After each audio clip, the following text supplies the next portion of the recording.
नमस्ते, सदावत्सले मातृभूमि, जय हिंद दोस्तों। स्वागत करता हूं मैं आप सबका टेक्निकल क्लास में। शुरू करते हैं आज के डिफेंस अपडेट्स को। दोस्तों, आप सबको मालूम होगा कि भारत रूस से 12 अतिरिक्त सुखोई 30 MKI लेना चाहता है, लेकिन अब ये कहा जा रहा है कि ये जो 12 सुखोई 30 MKI जेट्स खरीदे जाएंगे उनमें मेड इन इंडिया सामग्री लगेगी। ऐसे में भारत सरकार का मानना है कि ये जो फाइटर जेट्स हैं वो भारत में बने और जो पुर्जे हैं और विमान की सामग्री है वो भी भारत को उपलब्ध कराई जाए। साथ ही इस पक्ष में रशिया के साथ बातचीत भी चल रही है ताकि वे भारत को विमानों के अत्यधिक उन्नत संस्करण की आपूर्ति करें। दोस्तों, ये बात ऐसे समय पर सामने आई है जब भारत सरकार आयात पर अधिक स्वदेशी उत्पादनों को बढ़ावा देने और विदेशों में निर्यात बढ़ाने की दिशा में काम कर रही है। दरअसल दोस्तों, भारतीय वायुसेना के लिए 12 Su-30 MKI जेट का सौदा काफी महत्वपूर्ण है। ऐसा इसीलिए क्योंकि भारत ने जो अपने विमान दुर्घटना में खो दिए थे उसे भारत पूरा करना चाहता है। और दोस्तों, दूसरी बात ये सामने आई है कि अब भारतीय वायुसेना ने रशिया और यूक्रेन के युद्ध को देखते हुए अपने 85 यानी कि 85 Su-30 फाइटर जेट्स के बेड़े को अपग्रेड करने की योजना को रोक दिया है। भारतीय वायुसेना लगभग 270 विमानों का संचालन करती है जो कि एक बारी में 10 घंटे से अधिक समय की उड़ान भर सकते हैं। Su-30 को नए एवियोनिक्स और अन्य इलेक्ट्रॉनिक्स युद्ध घटकों के साथ अपग्रेड करने की योजना थी ताकि इसे नवीनतम मानकों तक लाया जा सके। हालांकि ऐसा लगता है कि रशिया और यूक्रेन में चल रहे संघर्ष को देखते हुए अपग्रेड के लिए एक लंबे समय का इंतजार करना पड़ सकता है। दोस्तों, ब्रह्मोस मिसाइल के बाद अब एक और सुपरसोनिक और हाइपरसोनिक मिसाइल पर भारत काम करने वाला है। दरअसल इसी संबंध में हमारे रक्षा मंत्रालय ने एक रिक्वेस्ट फॉर इंफॉर्मेशन जारी की है 250 long range satellite navigation system guided missiles के लिए, जिन्हें कि भारत में पंजीकृत यानी कि रजिस्टर्ड वेंडर से खरीदा जाएगा। इसकी रेंज 220 किलोमीटर तक होनी चाहिए और ये सुपरसोनिक या फिर हाइपरसोनिक मिसाइल होनी चाहिए। बता दें कि LRSGM मिसाइल हर मौसम में दिन और रात में मार करने की क्षमता रखती हो। साथ ही ये अलग अलग तरीके के वॉरहेड ले जाने के लिए सक्षम होनी चाहिए ताकि अलग अलग लक्ष्यों के खिलाफ इसका इस्तेमाल किया जा सके। LRSGM मिसाइल इंडियन एयरफोर्स के सभी फाइटर जेट्स में भी लगाई जाएगी। बता दें कि इसके पहले प्रोडक्शन मॉडल की डिलीवरी 2 साल के अंदर होनी चाहिए कॉन्ट्रैक्ट साइन होने की तारीख से, और सभी 250 यूनिटों को 48 महीने के अंदर डिलीवर किया जाना चाहिए कॉन्ट्रैक्ट की फाइनल डेट से। यानी कि long range satellite navigation system guided missile पर भारत काम करने वाला है जो कि सुपरसोनिक और हाइपरसोनिक होने वाली है। दोस्तों, DRDO की naval science and technology laboratory ने एक टेंडर जारी किया है एक इंडस्ट्री पार्टनर के लिए जो कि 16 man portable autonomous unmanned under water और उनके एसेसरीज का विकास और आपूर्ति कर सके। कहा जा रहा है कि इसके 2 अलग अलग प्रकार होने चाहिए, यानी कि इसके 2 वेरिएंट्स होने चाहिए जिन्हें कि हमारे नौसेना के जहाजों के साथ मिशन ऑब्जेक्टिव डिटेक्ट करने में सक्षम होना चाहिए और ये पानी के नीचे के खतरों को वर्गीकृत करने में सक्षम होनी चाहिए। साथ ही इसमें ऑनबोर्ड कंप्यूटर पर आर्टिफिशियल इंटेलिजेंस होना चाहिए। यही नहीं, इसके अलावा इसमें अलग अलग सेंसर्स लगे होने चाहिए जैसे कि depth sensors, underwater camera light के साथ, side scan sonar system, underwater acoustic communication system और surface radio frequency communication system इसमें होना चाहिए। और इसे पावर देने के लिए लिथियम आयन बैटरी का इस्तेमाल होना चाहिए, वो भी पावर मैनेजमेंट के साथ। इसका जो इंड्योरेंस टाइम है वो 6 घंटे का होना चाहिए और इसकी स्पीड पानी के 75 मीटर की गहराई में 8 किलोमीटर प्रति घंटा होनी चाहिए। दोस्तों, भारतीय नौसेना ने अदन की खाड़ी में व्यापारिक जहाजों को उनकी सुरक्षित आवाजाही को सुनिश्चित करने के लिए नौसेना के INS कोलकाता ने समुद्री डकैती रोधी गश्त के हिस्से के रूप में 4 से 7 मई 2022 तक जिबूती का दौरा किया। दोस्तों, मैं आपको बताना चाहूंगा कि जिबूती वही जगह है जहां पर इस वक्त चाइना का अपना नौसेना अड्डा बना हुआ है। ऐसे में दोस्तों, भारतीय नौसेना का जहाज भी वहां पर पहुंचा है। बता दें कि इस दौरान कमांडिंग ऑफिसर कैप्टन प्रशांत ने यात्रा के दौरान जिबूती की राष्ट्रीय नौसेना के कमांडर कर्नल अहमद डहार जामा के साथ और जिबूती तटरक्षक बल के कमांडर इन चीफ के साथ बातचीत की।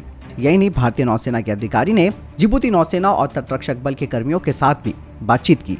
इस बात से ये बात साफ तौर पर समझी जा सकती है कि जिबूती तटरक्षक बल हो या फिर जिबूती नौसेना, उन्होंने भारतीय नौसेना के प्रति अपना शिष्टाचार और सौहार्द दिखाया जो कि एक मजबूत मित्रता को भी दर्शाता है। आज भारतीय सेना ने फिर 2 आतंकियों को उनके गंतव्य स्थान तक पहुंचा दिया, यानी कि उनकी 72 हुरों के पास उन्हें सही सलामत भेज दिया है। दरअसल दक्षिणी कश्मीर में 6 घंटे से अधिक समय तक चली मुठभेड़ में लश्कर ए तैयबा के पाकिस्तानी कमांडर हैदर समेत 2 आतंकियों को सुरक्षा बलों ने मार गिराया। मारे गए दोनों आतंकी कई पुलिस कर्मियों की हत्या समेत कुलगांव में राजपूत परिवार के एक हिंदू की हत्या करने में भी शामिल थे। बता दें कि इनसे हथियार और अन्य आपत्तिजनक सामग्री भी प्राप्त हुई है। पुलिस ने कहा कि जब सुबह के समय आतंकियों की मौजूदगी की सूचना मिली थी तब तलाशी अभियान चलाया गया। इस दौरान घेरा सख्त होता देख छिपे हुए आतंकियों ने फायरिंग शुरू कर दी। सुरक्षा बलों ने संयम बरतते हुए उनको समर्पण के लिए कहा, लेकिन वो नहीं मानते भी कैसे जब वो अपने सर पर मरने और मारने वाला जुनून लेकर आते हैं, तो ऐसे में वो कैसे मान सकते थे। इसीलिए जवाबी कार्रवाई की गई और एक के बाद एक दोनों को खत्म कर दिया गया। केंद्रीय गृह मंत्रालय ने सीआरपीएफ और बीएसएफ जैसे केंद्रीय सशस्त्र पुलिस बलों से संबंधित कर्मियों के लिए एक पोर्टल लॉन्च किया है जो सेवानिवृत्ति यानी कि रिटायरमेंट के बाद दोबारा रोजगार की तलाश कर रहे हैं। बता दें कि सीएपीएफ पुनर्वास नाम की ये वेबसाइट रिटायर्ड कर्मियों को नौकरी ढूंढने में मदद पहुंचाएगी। इसके लिए उन्हें कल्याण और पुनर्वास बोर्ड यानी कि WARB पर अपनी विशेषज्ञता के क्षेत्र और पसंदीदा रोजगार स्थल के साथ साथ अपने व्यक्तिगत विवरण अपलोड करना होगा। अधिकारियों ने कहा कि निजी सुरक्षा एजेंसियों में रोजगार हासिल करने के लिए सीएपीएफ और असम राइफल के रिटायर्ड कर्मियों को सुविधा उपलब्ध कराने के वास्ते केंद्रीय गृह मंत्री अमित शाह के निर्देश पर गृह मंत्रालय ने कल्याण और पुनर्वास बोर्ड के माध्यम से सीएपीएफ पुनर्वास लॉन्च किया है। दोनों वेबसाइटों को अब जोड़ा गया है, जिसमें सीएपीएफ पुनर्वास के जरिए आवेदन करने वाले रिटायर्ड कर्मियों के डेटाबेस तक आसानी से पहुंचा जा सकता है। इसके अलावा गृह मंत्रालय सभी केंद्रीय सशस्त्र पुलिस बलों के सुरक्षा कर्मियों के लिए 100 दिनों की सालाना छुट्टी की घोषणा कर सकता है। बताया जा रहा है कि इस समय गृह मंत्रालय इस नीति के सभी रूपों पर विचार कर रहा है, जिसमें सीएपीएफ के हर सुरक्षा कर्मी को साल में अपने परिवार के साथ कम से कम 100 दिन बिताने के लिए 100 दिन की छुट्टी मिलेगी। मौजूदा समय में सीएपीएफ के जवानों को हर साल औसतन 75 दिनों की छुट्टी मिलती है, जिसे जरूरत के अनुसार बढ़ाया या घटाया जा सकता है। गृह मंत्रालय ने सीएपीएफ से सुझाव लिए हैं और उम्मीद की जा रही है कि जल्द ही इस नीति पर आखिरी फैसला लिया जाएगा।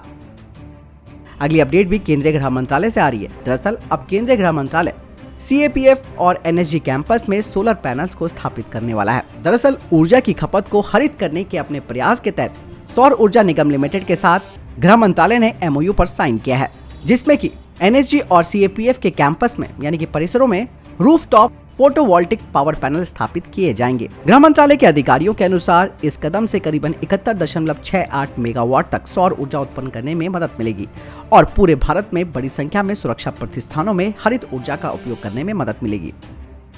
नॉर्थटेक सिंपोजियम 2022, जिसका आयोजन भारतीय सेना की नॉर्दर्न कमान कर रही है। इस आयोजन में कई तरीके की तकनीकों और उत्पादों को प्रदर्शित किया गया है, जिसमें सर्विलांस और situational awareness, technical mobility, communication, सेना के लिए extreme cold weather clothing, robotics और सिमुलेटर्स के अलावा राइफल्स और साइड स्पेस में शामिल है।